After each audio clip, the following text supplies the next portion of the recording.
Cadre deployment corruption, if not rooted out, will destroy our country, and there will be no secure future.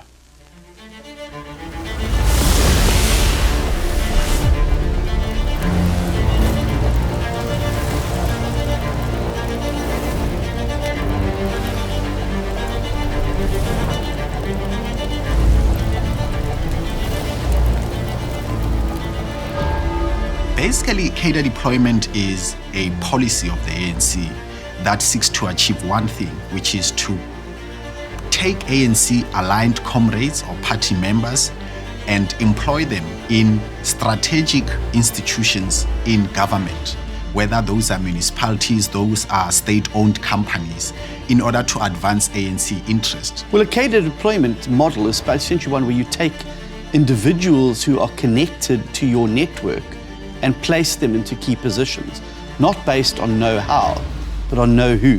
What distinguishes individuals who get the job from those who never get the job is that the successful ones are ANC members. And they're there not because of their ability to do the job, not because they're the right person for the job, not because of their qualification. They're there for the sole purpose of feeding into the mutually reinforcing network of criminality. So cadre deployment is a plan to override the constitutional separation between party and state, that very important principle written into our constitution.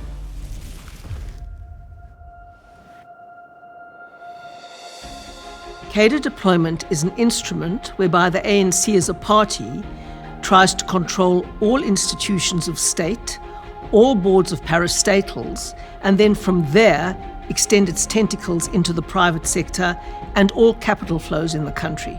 The roots of cadre deployment stretch back to the 1990s at least, but in many ways the practice is really rooted in the ideology of the ANC. It goes right back to the dawn of democracy in this country, and there were two parallel authorities. There was the authority of the Constitution, which we all embraced and voted for and helped write, which we inaugurated in 1996, and then at exactly the same time, the ANC was busy putting the finishing touches to what it called the National Democratic Revolution. This approach was formalized in 1997 when the ANC at its Mafia conference formally adopted a policy and practice of cadre deployment, and it made it very clear in that conference and in the documents it released that this was done explicitly so that the ANC could capture control over all levers of power in society. They then published a document which they set out called cadre deployment. It wasn't some secret that, descended from outer space. In which they defined cadre deployment as extending the control of the national liberation movement over all institutions of state, including the judiciary, including the police, including the army, including the prosecuting authority, including the electoral commission, everything. That has never changed. They've just intensified it. And lo and behold, if we look at a ruined state, an incapacitated state, a corrupted state, as a consequence of making sure that the first and only loyalty of the person appointed is to the party and its committees, not to the Constitution and its prescripts. And of course, that was the beginning of the rot. That was the moment where state capture started. The reality is that cadre deployment is insidious. It starts very much at a local level. You start seeing ward councillors put in their politically connected friends to be able to receive food parcels, to be able to receive EPWP jobs. And you see that going into government departments where positions that are literally meant for people who are apolitical are given to people who are card-carrying members of the ANC. In a cadre deployment environment, the people who are aligned to the ANC get the most senior jobs in government, and ordinary South Africans who, in most instances, have the right skills and even better skills are not considered because those individuals will be difficult to manipulate. And the way the ANC has achieved this is by establishing cadre deployment committees at different levels in society. So you'll have the main National Cadre Deployment Committee, which does meet at Luthuli House in secretive backroom meetings, 11 members of that committee, where they decide on a national level who should be appointed to positions of power in the state. 11 very senior ANC members meeting in secret on a monthly basis to influence appointments, from middle managers at municipalities to the heads of ESCOM and other SOEs. They even have preferences of who to appoint to the Constitutional Court, the highest court in the country. Then you have 9 provincial cadre deployment committees that do the same thing in provinces, and you have a number of regional cadre deployment committees as well that would influence appointments to the bureaucracy in your local municipality, and especially in the big metropolitan municipalities. Really what it means is you are deploying people who are loyal to your political party, who are neither suited nor desired for that position for political means, and often to facilitate corruption while they are there. So what you have is 3 layers of this process, all spreading the tentacles to different parts of the state, but ultimately linking and feeding back to the hub and the brain that is Luthuli House for the ANC. When every lever of power in society gets taken over by ANC loyalists who are neither competent to do the job nor have integrity, and who then end up stuffing their own pockets rather than serving the public, that's when you end up with a captured, corrupted, and collapsing state.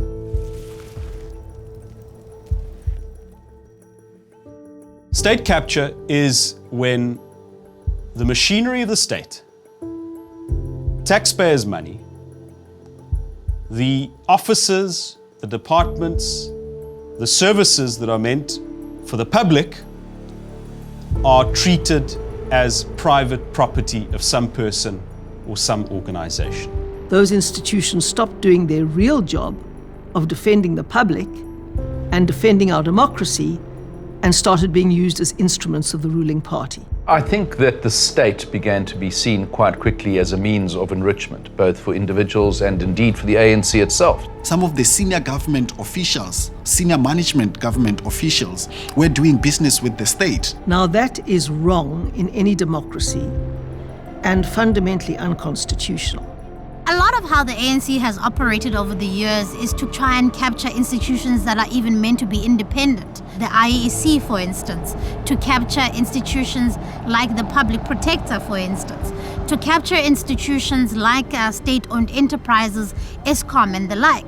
State institutions are not an extension of the party, should never be captured by the party, and need to be there to serve all people, whichever party is in power. The placement of these key individuals into key institutions was so fundamentally part of this grand plan to be able to siphon and steal as much money as possible and to make people fabulously rich while the citizens of the country suffered. And of course, that is the way democracy dies. It is extraordinarily dangerous, and that is why there must be a very clear separation between party and state institutions. Trillions of rand has been lost over the last decade to corruption maladministration. And what's emerging now out of the Zondo Commission of Inquiry is just how deep and pernicious this network was entrenched in South Africa. And that pulling it out root and branch is going to be a monumental task, which is going to keep us busy for many, many years to come. What's really been striking about the reports of the Zondo Commission that we've seen so far is the systemic way in which the state was captured. It was very, very obvious there that Mr. Zuma was the kingpin around which the network developed, and other people fed off that network. And they obviously made a self-perpetuating cycle in that they kept giving money and channeling money to Zuma, and he in turn kept channeling government contracts, key positions, and public money to them. It was a concerted and systematic and deliberate effort to ensure that the power of the ANC and of people connected to certain factions in the ANC was expanded by appointing them to the most senior positions in the state. It then became clear that a lot of people manning the key institutions, such as South African Airways, were not just cronies of Jacob Zuma, like Dudu Mayeni, but were both incompetent, corrupt, and were crippling the institutions. And of course, that happened at ESCOM, it happened at Transnet. It sort of accelerated under Zuma, and it didn't bother to hide its intentions. It's a very regrettable chapter in South Africa's history because it is under Jacob Zuma that corruption thrived in our country and that for ANC-aligned comrades, there was no consequence for wrongdoing in government for as long as you are aligned with Jacob Zuma and the powerful faction in the ANC at that time. So whether it is the story at Eskom, whether it's the story at SAA, whether it's the story you may have heard about at Bosasa in the Free State, the pattern repeats itself over and over again. The problem starts every time with appointing an ANC cadre to a position of power. Not one person can develop a network on the scale in which state capture was able to be entrenched and rooted in the South African state, state-owned entities, and organs of state by one person's actions alone. It would require a network of people within the ANC. And that is the fundamental question that the State Capture Commission and all of our work going forward to end state capture is going to have to grapple with.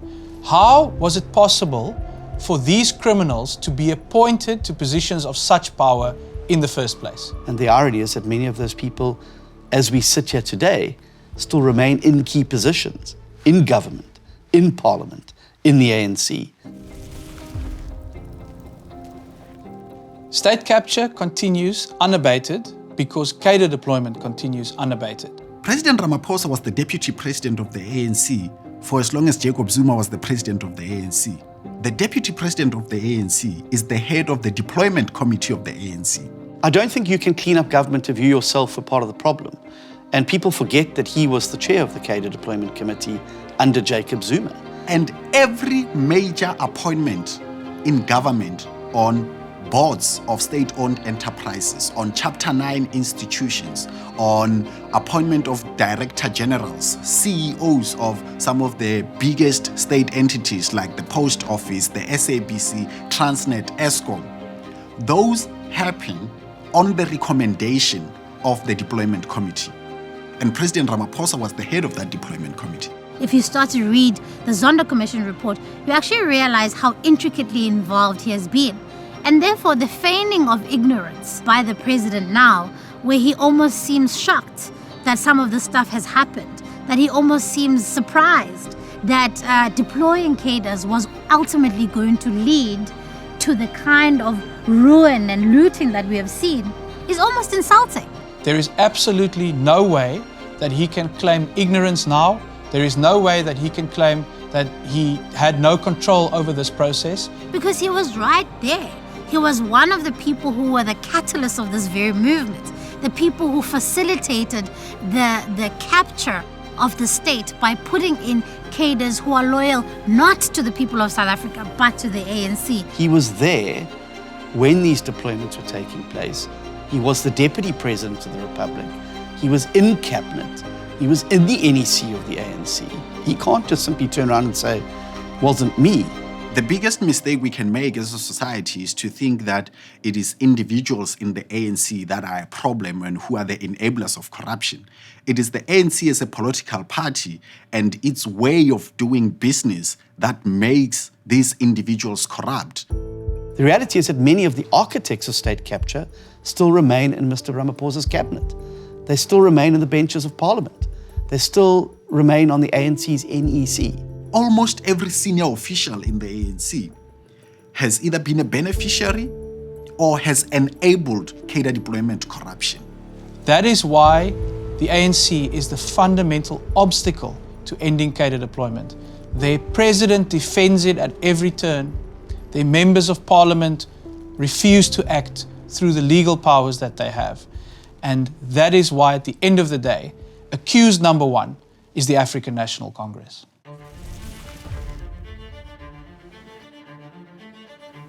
Corruption and incompetence cost our country functionality. And that is why we sit today with so many of our state-owned entities and our government departments hollowed out. We are now seeing the collapse of these institutions where they are no longer serving the people of South Africa, but they've become almost shells of what they used to be. We've got an electricity generator and supplier that can neither generate nor supply electricity.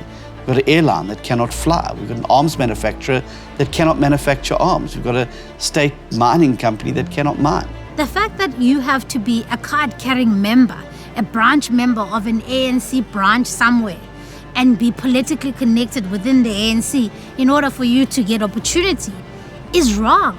And that's what we see in cities like Mangaung, which is meant to be the capital of the Free State, completely destroyed in terms of infrastructure, roads, basic services.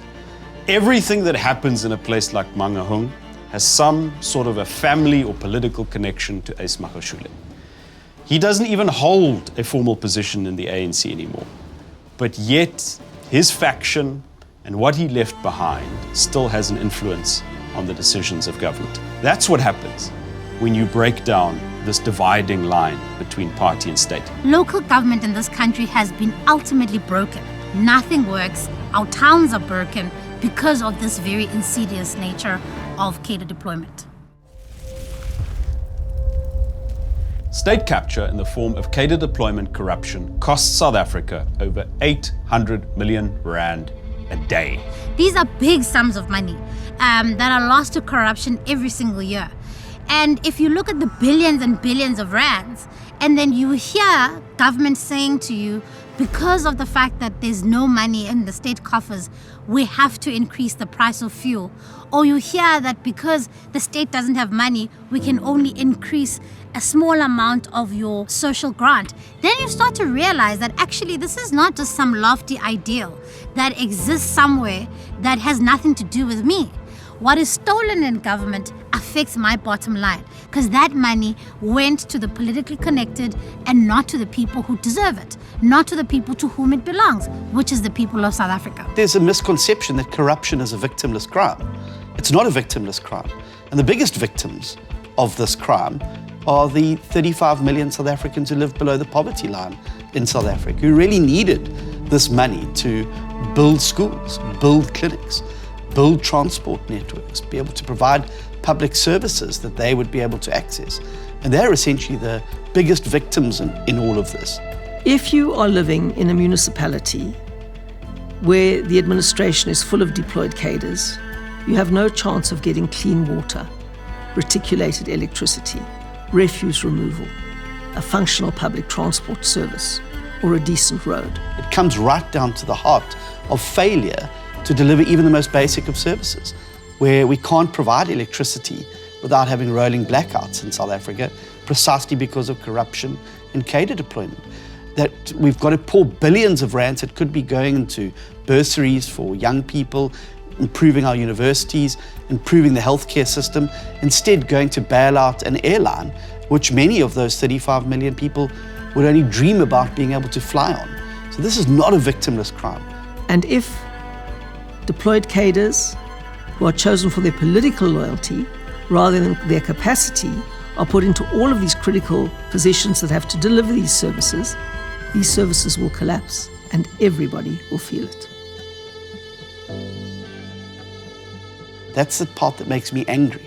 It's just how much opportunity has been allowed to just simply be squandered because of the selfish, criminal, corrupt tendencies of a network within the ANC that set out to capture the state so that they could make themselves wealthy.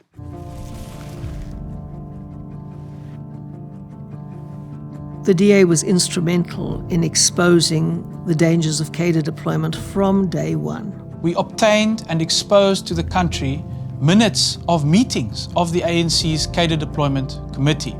And for the first time in the 25 years that this practice has been going on, South Africans could see for themselves how this secret mafia-like committee decided who should be appointed to positions of power. We're now at a point where almost everybody realizes how dangerous cadre deployment is. And we've reached the stage where this has been confirmed by an official Judicial Commission of Inquiry. We have an historic opportunity here. We have the State Capture Commission that is laying out in detail how our state was captured and how an ANC cadre was behind it on every occasion.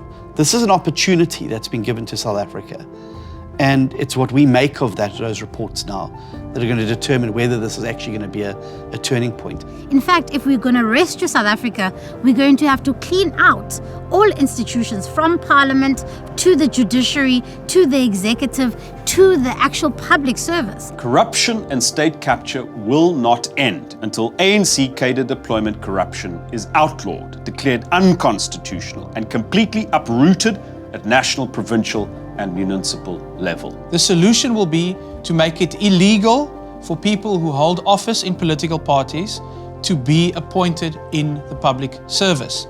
So we have introduced into the House the End Cadre Deployment Bill, which is a private member's bill, which will seek to insulate the civil service from these types of arbitrary political appointments and prevent the scourge of cadre deployment from even being possible. The End Cadre Deployment Bill seeks to criminalize this wrongful way that politicians have in influencing how government officials are appointed. The second thing we're doing is going to the North Gauteng High Court with an application to have cadre deployment as a tool declared unconstitutional, which will then remove it from any government's ability to be able to make political deployments into the civil service. We need to use the DA's End Cadre Deployment Bill.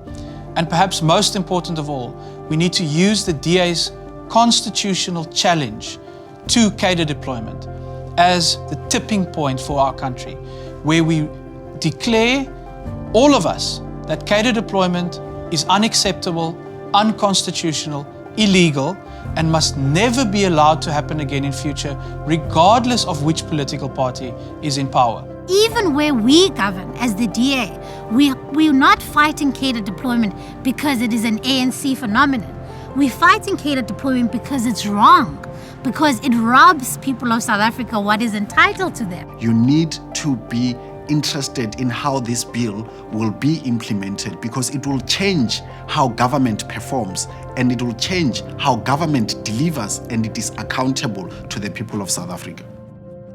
We've been living in an incapable state for so long that a lot of people have even lost the hope that there is potential to see a functioning country that actually cares, that can actually provide for them what they need, that can actually grow the economy and make sure people have jobs and they live lives of dignity. That is what a capable state will do. It's not just about the ordered outcomes. It's about a life of dignity for the people of South Africa. It is entirely possible to establish a capable state in South Africa, independent from the ruling party, able to serve all the people, and ensure that the work is done and that everything works to enable a context for prosperity. It is possible to appoint capable, qualified, ethical people who are not cadres, who are interested in serving South Africa and who are interested in making sure that the interest of the country always comes first than the interest of the ANC. So there is reason to hope. There is reason to get involved. There is reason to think of a post-ANC future. The key is going to be to make those changes soon enough that there is something to actually salvage.